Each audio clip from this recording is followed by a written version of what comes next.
Hoy nos metemos de lleno en un quirófano para analizar una cirugía que es, bueno, casi un trabajo de orfebrería, la endarterectomía carotídea. Totalmente. Básicamente es la operación para desatascar la arteria principal que lleva sangre al cerebro y así evitar un ictus. Y para guiarnos tenemos un análisis a fondo de 2020 de Masaaki 1 y su equipo. Y lo más increíble, que es algo que se hace desde los años 50, es que a día de hoy casi cada paso, cada pequeño detalle sigue siendo un debate. Exacto. Y es un debate que importa, y mucho, porque ahora se habla un montón del stenting, ¿no? De meter un muelle para abrir la arteria. Sí, que suena más moderno. Suena más moderno, pero este análisis lo deja clarísimo. La cirugía clásica, la de abrir y limpiar, sigue siendo la mejor opción para pacientes que ya han tenido síntomas. Ah, mira. El artículo muestra un gráfico de Japón de 2018, y es que se pusieron más del doble de stents que de cirugías. Pero bueno, ya se sabe, más nuevo no siempre es mejor para todo el mundo. Claro. Por eso es tan importante seguir perfeccionando esta técnica, ¿no? Porque abandonarla sería un error. Sin duda. Pues venga, vamos a desgranarlo. ¿Cómo se hace esta operación tan delicada y qué decisiones tiene que tomar el cirujano sobre la marcha? Yo creo que hay que empezar por lo más básico. ¿Por el principio? La colocación del paciente en la mesa. Parece un detalle sin importancia, pero la postura es clave.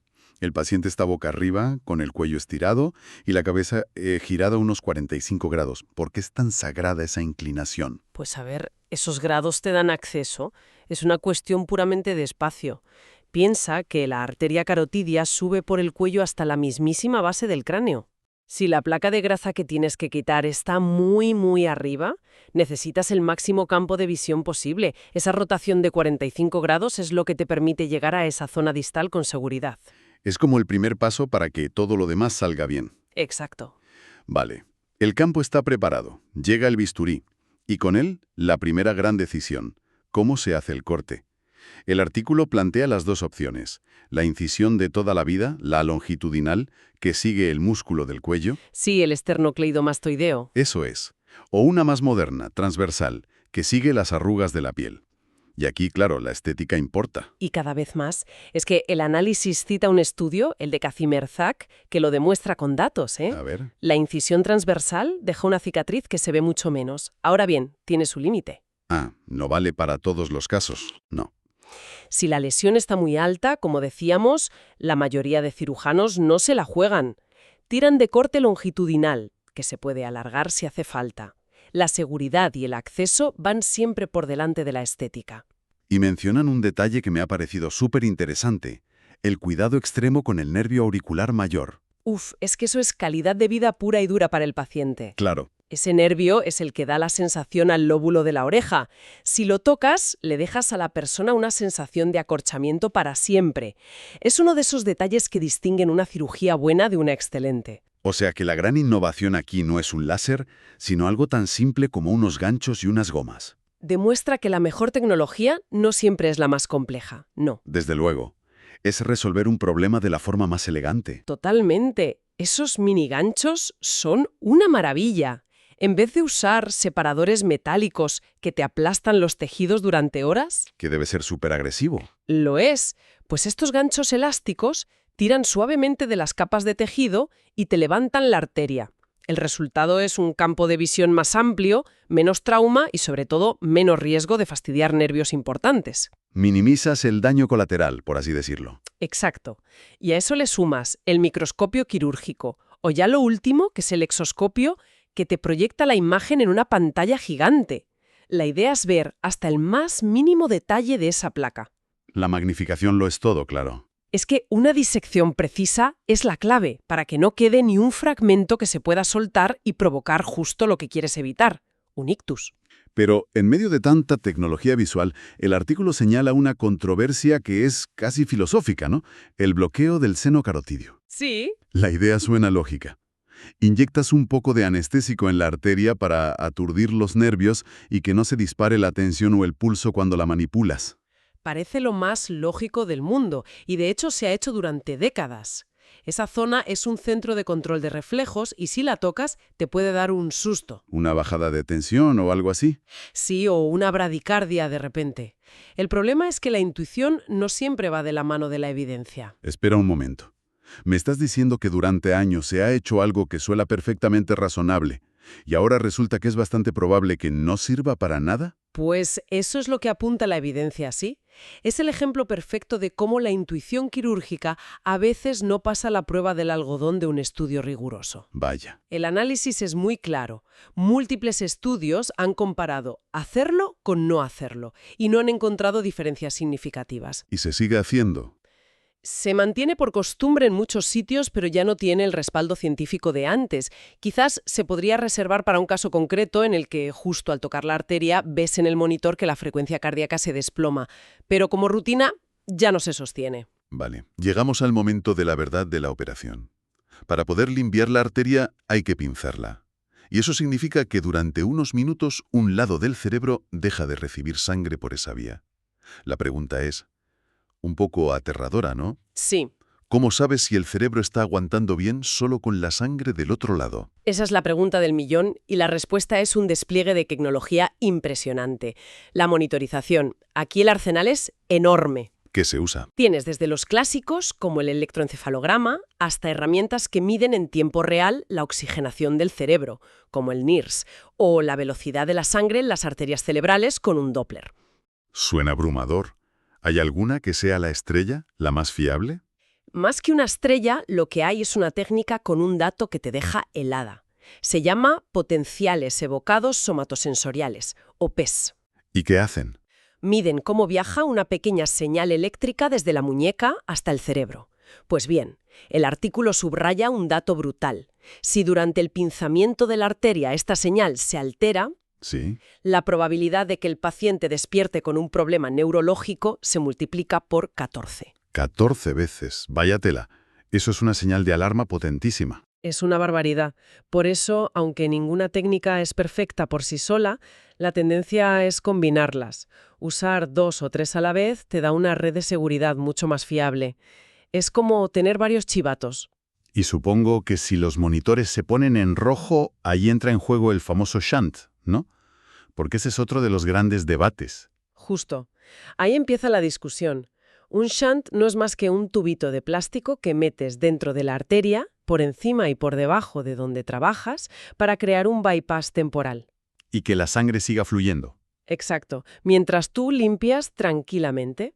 La pregunta es, ¿se lo pones a todo el mundo por si acaso o solo a ese 15 o 20% de pacientes en los que los monitores te avisan de que el cerebro está sufriendo? Claro, tienes a los que prefieren la seguridad de ponerlo siempre y a los que dicen que el propio shunt tiene sus riesgos. Puede dañar la arteria o soltar un trozo de placa al meterlo. ¿Y qué dice la evidencia aquí? Pues aquí viene lo curioso. El artículo cita un estudio clave de un tal Aburama que comparó las dos estrategias cara a cara. ¿Y el resultado fue?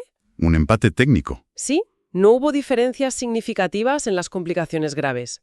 Así que la conclusión del análisis es muy pragmática. Al final, depende de la filosofía de cada cirujano.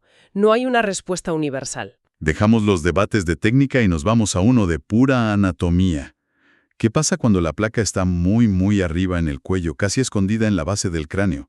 Llegar ahí debe ser una pesadilla. Es uno de los mayores retos técnicos, sí. Para entendernos, los cirujanos marcan una línea imaginaria entre la mandíbula y el hueso de detrás de la oreja. Si la lesión está por encima de esa línea, la cosa se complica. Uf, Pero a lo largo de los años se han ideado un montón de trucos para ganar esos milímetros que lo cambian todo. ¿trucos como cuáles?